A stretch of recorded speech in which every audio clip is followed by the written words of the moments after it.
Bonjour tout le monde. Je m'appelle Gougou Kabayadondo, je travaille à l'hôpital de Jolimont. Je suis jeune urgentiste qui a été formée dans l'équipe de l'UCL.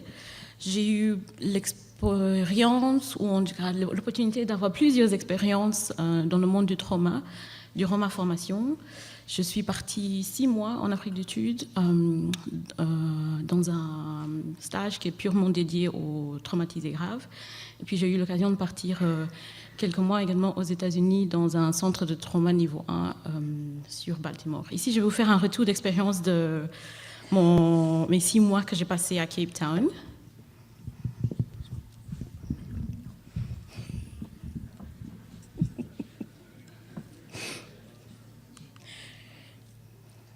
Alors, donc, le plan de mon exposé, je vais juste vous parler brièvement de la ville de Cape Town, l'endroit où j'ai effectué mon stage. Je vais vous parler de l'hôpital dans lequel j'ai travaillé. Je vais vous exposer une nuit typique dans un centre de trauma niveau 1. Et puis, je vais vous parler de ce que moi je trouve sont les 12 commandements de pourquoi ça marche là-bas et qu'est-ce qu'il faudrait dans un centre de trauma pour que ça marche. Alors, le setting. Donc, moi, Cape Town, je ne connaissais pas grand-chose à part qu'il y avait un grand montagne et qu'on faisait du vin là-bas. Mais donc Cape Town se trouve en Afrique du Sud, qui est un pays déjà multiculturel à la base. Il y a 11 langues qui se parlent là-bas, 11 langues officielles, donc 11 peuples, ethnies, modes de pensée, modes de vie différents. Cape Town est tout à fait dans le sud de l'Afrique du Sud. Il y a une population d'environ 1,5 million. Et c'est la ville où on dit qu'il y a le plus haut taux de mortalité lié au trauma en Afrique du Sud. Pourquoi donc? Cape Town est une ville bien pittoresque, mais aussi qui est inondée de ce qu'on appelle des townships, qui sont des localisations où les gens vivent avec vraiment peu de moyens. Ici, je vous montre une photo d'un township qui se trouve non loin de Table Mountain, et notamment qui s'appelle Guguletu, qui est mon nom à moi. Donc, tout ça pour dire que c'était vraiment un retour au bercail pour moi.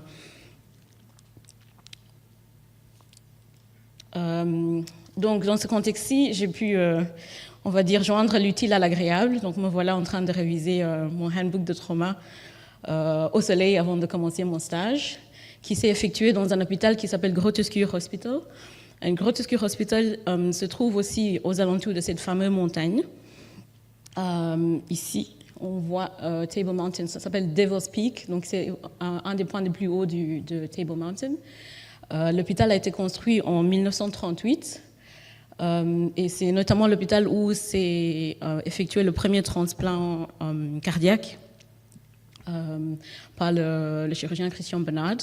Donc, Groote Schuur Hospital est l'hôpital de l'University of Cape Town. C'est un trauma center de niveau 1. Sur la ville de Cape Town, donc pour 1,5 million d'habitants, il y en a 2 centres de trauma niveau 1. Donc, Groote Schuur a un autre hôpital qui s'appelle Tygerberg. Donc, Groote Schuur, il y a 900 lits. On a environ 500 médecins qui y travaillent, 1500 infirmières. Ça pour vous montrer un peu une idée de la densité d'hôpitaux qui se trouvent à Cape Town, que je trouve est un peu équivalent que de ce qu'on trouve ici en Europe. Donc, vraiment un niveau de soins qui est accessible et disponible pour tous. Ici, j'ai mis ces 2 photos pour vous montrer que 2 choses. De un, que le service de trauma dans cet hôpital est tout à fait indépendant du service de médecine d'urgence médico-chirurgicale classique. Donc, ils ont décidé de séparer les 2 entités, tout simplement par le fait qu'il y a beaucoup d'entrées de traumatisés graves dans cet hôpital-là, de un, et de 2, parce que dans l'histoire particulière de cet hôpital, tout ce qui est traumatologique à la base était géré par les chirurgiens et tout ce qui est médico-chirurgical était géré par la médecine interne. Donc c'est vraiment 2 services distincts avec 2 chefs de service, 2 systèmes de secrétariat, 2 pools infirmiers et médicales qui sont séparés. Donc ce qui se passe dans le service de trauma, c'est purement du trauma. Ils y voient entre 80 et 120 personnes par jour en fonction du jour de la semaine. Ils ont également une salle d'opération qui est entièrement dédiée à tout ce qui est traumatisé et ils ont un service d'hospitalisation qui est dédié aux patients traumatisés. Alors, ici, je vais vous parler un peu d'une nuit typique dans le service de trauma. On va dire que c'est un peu comme ici, le monde n'est pas fait pour les petits, mais on trouve les moyens pour arriver au but. Donc, une nuit typique, en fait, on est 3 médecins qui sont de garde dans le service de trauma elle-même. Il y a 2 médecins qui sont de garde, mais dans la salle d'opération et dans l'unité d'observation. Et on a 1 ou 2 stagiaires médecins en fonction de la nuit. Donc la nuit commence à 6 heures du soir. Ici, photo pour dire que, voilà, on comprend pourquoi les ordinateurs sont mis si haut. Et on voit également que les uniformes ne sont pas du tout adaptés aux hommes de ma taille. Donc, nuit commence à 6 heures du soir. Voilà, premier patient qu'on me demande de prendre en charge. En fait, il y a une ambulance qui arrive d'une des townships qui s'appelle Mitchell Plain, où il y a 2 frères qui se sont bagarrés. Il y a un des frères qui a sorti un couteau parce qu'il accuse le premier frère d'avoir volé son stock de marijuana. Donc, le bagarre se termine mal. Et donc, ce patient a passé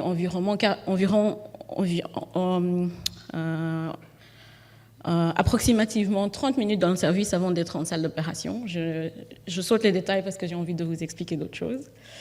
Deuxième patient, ça c'est un patient qui a été aussi ramené en ambulance après qu'il a été accosté par des voleurs dans la rue et également la situation s'est mal terminée. Donc il nous est arrivé avec une seule blessure par arme tranchante qui se trouve ici au niveau du cou. Et au cours de son bilan, on s'est rendu compte qu'il avait quand même un saignement médiastinal impressionnant. Lui, il a mis environ 45 minutes avant d'être en salle d'opération. Troisième patient, ça c'est une dame qui était dans sa cuisine, qui est tombée, donc vraiment une chute accidentelle. Et ce dia pour vous montrer qu'il y a aussi des traumatisés qui sont des traumatisés qu'on trouve ici. Elle avait une fracture au niveau de son pouce, il y avait une bague au niveau de la main qu'on devait enlever, et donc il fallait trouver les moyens possibles pour pouvoir la plâtrer dans les bonnes conditions. Donc tout ça pour dire que oui, il y a des gros traumas, mais il y a aussi les autres traumatisés dont on devait s'en occuper. Quatrième patient, donc l'Afrique du Sud, c'est un pays où ils aiment bien la fête. Donc ils ont carrément dédié le 24 septembre, qui était anciennement le National Heritage Day, qui est devenu la journée nationale de barbecue. Maintenant, tout barbecue ne se termine pas bien, et on peut avoir des patients qui arrivent dans cet état-ci en salle d'urgence, c'est-à-dire un bagarre avec son beau-frère, qui manifestement s'est vraiment mal terminé. Il a eu de la chance. Ce patient est arrivé avec un Glasgow à 13/15. Et au scan qui a été fait, on voit vraiment la fourchette qui rentre ici au niveau osseux. Et il avait un saignement veineux. Et lui s'est trouvé en salle d'opération dans les 2 heures de l'arrivée en salle d'urgence, en salle de trauma. Cinquième patient, qui va aussi dépicter un autre problème typique de la population en Afrique du Sud, c'est-à-dire les gens traversent les petites routes, les autoroutes, n'importe où.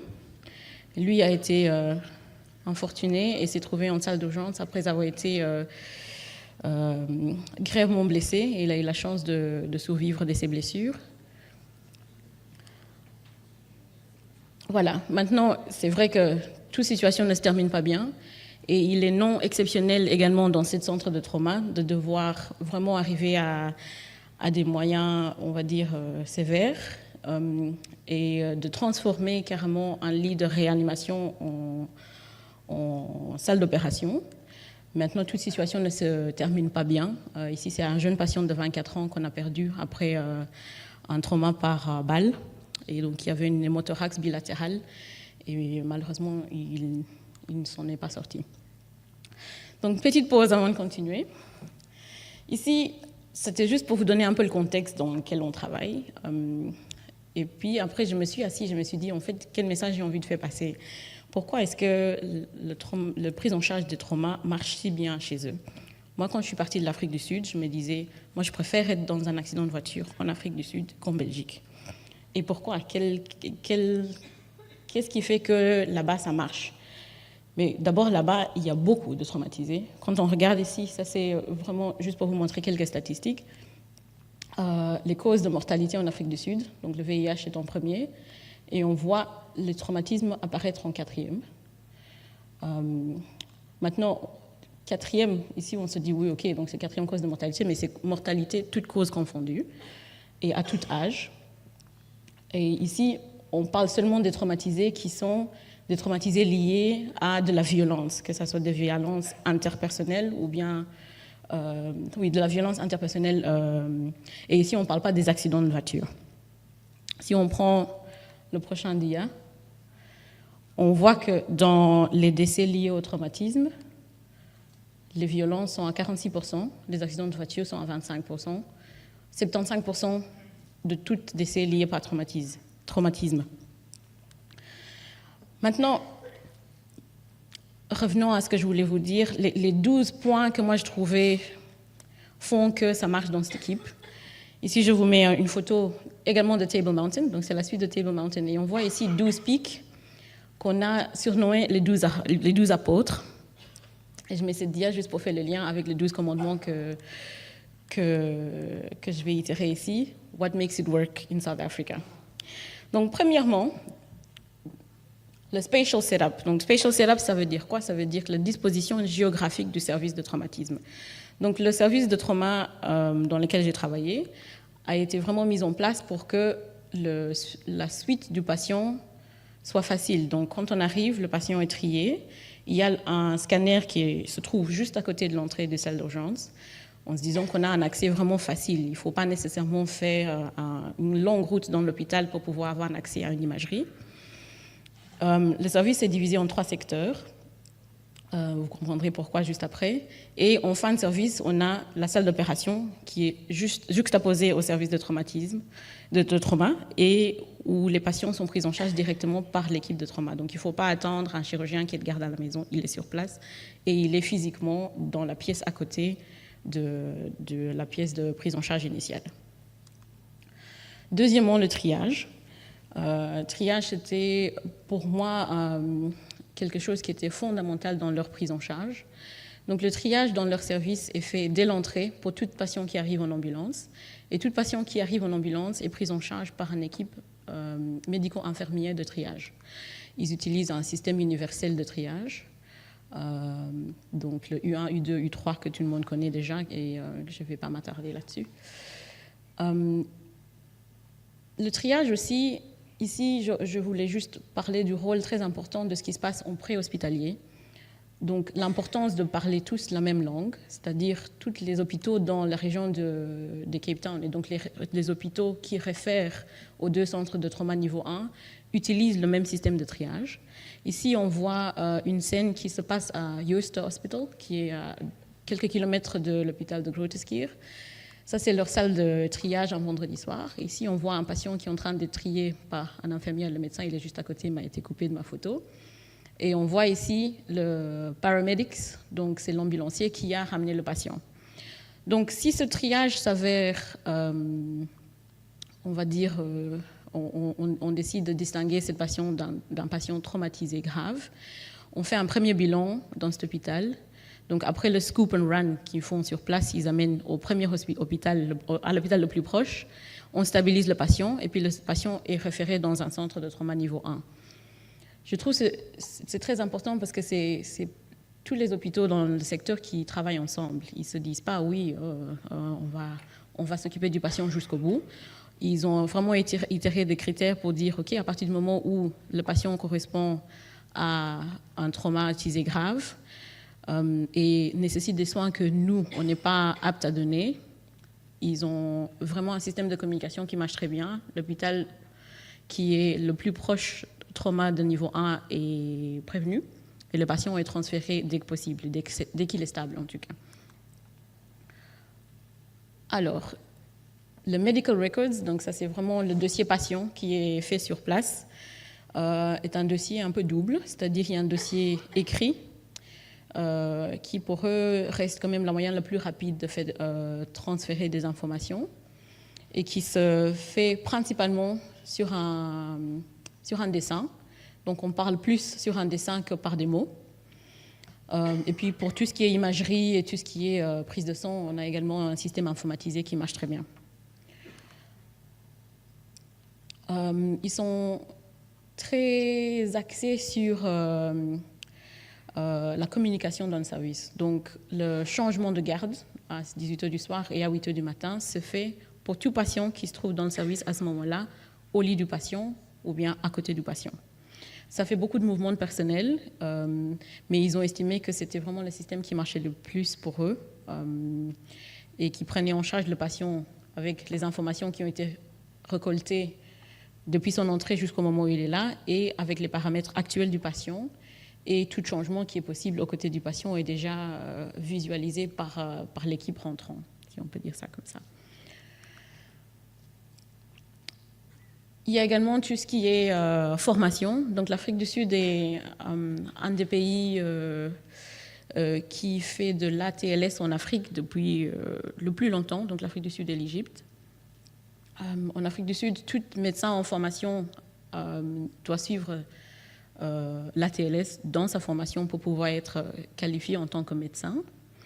Il y a également des formations qui sont obligatoires chaque année pour un rafraîchissement en fonction de l'hôpital. Ici, dans l'hôpital de Grooteskier, c'était des formations par simulation, comme le Dr Pitans a très bien mis en place à Liège. Pour travailler dans le service, c'est des formations qui sont obligatoires. Comme ça, ils se disent tout le monde est sur la même longueur d'onde et tout le monde parle la même langue. Il y a également tout ce qui est sécurité, non seulement du patient, mais aussi des soignants. Vu le contexte dans lequel s'insère cet hôpital, il y a quand même des gardiens qui se trouvent à l'entrée de l'hôpital, à l'entrée du service. Tous les sacs sont fouillés. Toute personne qui entre, qui rentre, a droit à quand même une fouille qui est, moi je dirais, exhaustive pour justement assurer la sécurité. Ici, je voulais juste...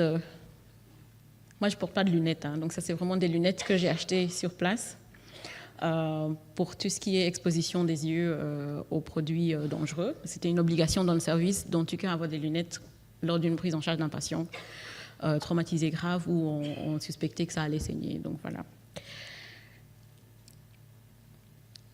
Teamwork, ça c'était très important, que l'équipe se connaisse bien, que l'équipe connaisse les points forts et les limites de chaque membre de l'équipe pour pouvoir travailler ensemble et en harmonie. Donc ils organisaient quand même pas mal de sorties en équipe, des repas pendant la semaine où non seulement on mangeait ensemble, mais on parlait aussi des expériences qu'on avait eues.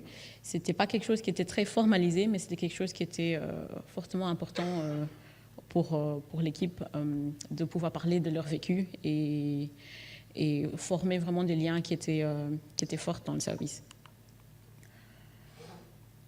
Alors, ici, je reparle un peu de la disponibilité de la salle d'opération. Et donc, une fois que l'indication opératoire est posée, la salle d'opération est libérée immédiatement pour cette patient-là, si jamais il n'y en a pas de libre.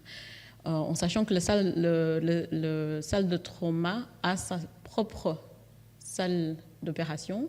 Cette salle d'opération sert non seulement pour les chirurgies urgentes, donc les damage control surgery, mais aussi pour tout ce qui est chirurgie de second look ou de relook, qui sont souvent le lendemain ou le surlendemain, des patients qui sont hospitalisés dans leur service.